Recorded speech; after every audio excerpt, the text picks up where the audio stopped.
इस समय पे बच्चे की जो हड्डियां होती हैं वो कठोर होना शुरू हो जाती हैं। लेकिन दोस्तों सिर्फ सर को छोड़ के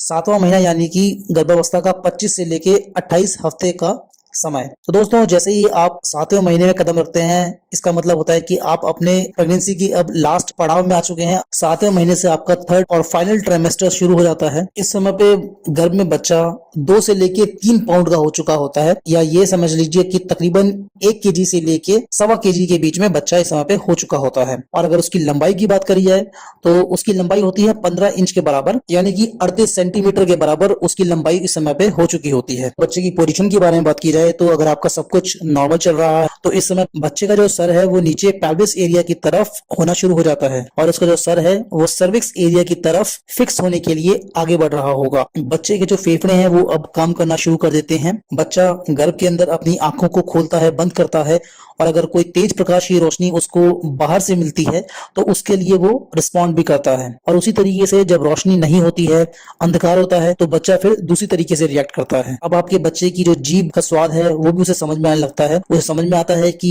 क्या उसको अच्छा लग रहा है, क्या उसको खराब लग रहा है। तो डिफरेंट डिफरेंट जो फ्लेवर्स होते हैं उनको समझने की उसके अंदर समझ आ चुकी होती है। इस समय पे बच्चे की जो हड्डियां होती हैं वो कठोर होना शुरू हो जाती हैं। लेकिन दोस्तों सिर्फ सर को छोड़ के बाकी सब हड्डियां जो है मजबूत होना शुरू हो जाती हैं। सर बच्चे का डिलीवरी के बाद भी कम से कम 1-1.5 साल तक कठोर होने का समय लेता है। उससे पहले सर जो है कोमल ही रहता है। बच्चे का सर इस समय पे कमजोर क्यों रहता है? ताकि वो आराम से जब नॉर्मल डिलीवरी आपकी हो तो सर्विक्स के रास्ते बाहर आ सके। इस समय पे बच्चे का जो दिमाग है और उसका जो नर्वस सिस्टम है वो बहुत ही तेजी से डेवलप कर रहा होता है, और बच्चा काफी हद तक सेंस करने लगता है ध्वनि को, गंध को और संगीत को। तो अगर आप इस समय पे संगीत तेज तेज बजाएंगे तो बच्चा एक अलग तरीके की रिएक्शन दे सकता है। बच्चे की सूंघने की शक्ति भी बढ़ चुकी होती है, बच्चे की सुनने की शक्ति भी बढ़ चुकी होती है। तो आप क्या खा रहे हैं उसका वो अलग तरीके से रिएक्शन देगा। उसको किस तरीके की गंध अच्छी लगती है, किस तरीके की गंध खराब लगती है, ये सब कुछ इस समय बच्चा शुरू कर देता है महसूस करना। तो दोस्तों काफी हद तक उसका विकास अभी पूरा हो चुका होता है, लेकिन थोड़ी बहुत कमियां रहती हैं, जैसे कि उसके फेफड़े और उसका जो दिमाग होता है वो अभी भी परिपक्व नहीं हुआ होता है।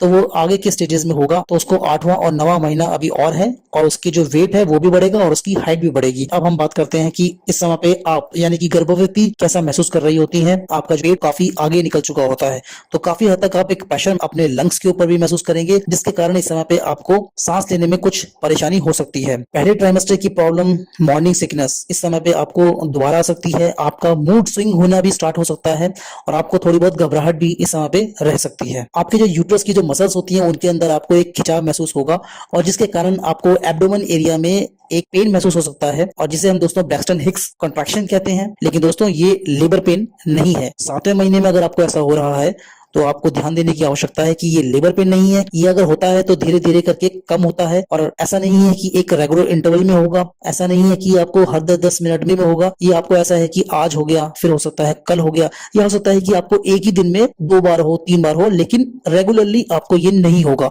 और बहुत ही हल्का पेन होता है, बहुत ज्यादा पेन नहीं होता है ये।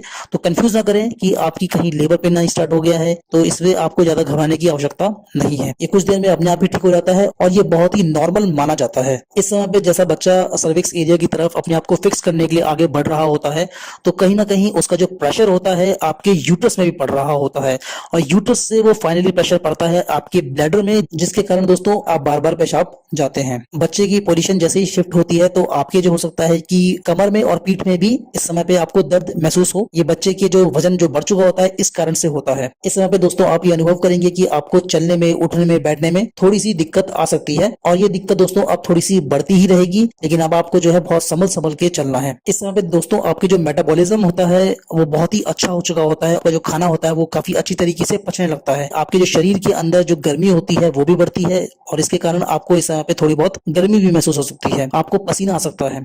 तो ये भी काफी हद तक नॉर्मल है कि अब जो है आपका थर्ड ट्राइमेस्टर स्टार्ट हो गया है, 7वां महीना शुरू हो गया है। इस समय पे हाथों की सूजन बहुत ही आम समस्या है कि जो खून का जो बहाव है और जो खून की सप्लाई है वो बहुत ज्यादा हो जाती है, और इसके कारण से आपको स्वेलिंग्स देखने को मिलेंगी। जनरली आपके हाथों और पैरों में आपको इस समय पे सूजन आ सकती है। तो ये जो खून की सप्लाई का ज्यादा होना और जो यूट्रस के ऊपर जो प्रेशर पड़ रहा होता है वो अल्टीमेटली जो पैरों की जो नसें होती हैं उनके ऊपर भी पड़ता है, और जिसके कारण क्या होता है कि इन नसों में भी स्वेलिंग आ जाती है और ये अलग से दिखने लगती है। तो आपको इन नसों में जो पैरों में आपको एकदम से अलग दिखाई देंगी, नीली रंग की या लाल रंग में उभरी हुई नसें, इनको बोलते हैं वेरिकोज वेन्स। आपको पैरों में खुजली महसूस होगी, इन फूली हुई नसों में आपको जो है दर्द भी महसूस हो सकता है। तो ये भी एक समस्या आपको इस समय पे देखने को मिलेगी। बच्चे के लिए दूध का उत्पादन भी इस समय पे बहुत ज्यादा तेजी से होता है, जिसके कारण आपको अपने ब्रेस्ट में भी चेंजेस नजर आएंगे। ब्रेस्ट इस समय पे आपको थोड़ी सी मुलायम महसूस होंगे और जो निप्पल के आसपास का जो कलर है वो भी थोड़ा सा डार्क हो जाएगा। तो दोस्तों ये सब इसलिए होता है क्योंकि इस समय पे दूध का उत्पादन बहुत तेजी से हो रहा होता है और कुछ केसेस में महिलाओं को दूध का रिसाव भी महसूस हो सकता है। तो इसके लिए बिल्कुल भी ना घबराएं। ये दिखाती है कि आपका शरीर तैयार हो रहा है बच्चे के लिए ब्रेस्ट फीडिंग के लिए। 7वें महीने में दोस्तों आपकी जो त्वचा है उनमें काफी ज्यादा खिंचाव आपको महसूस होगा,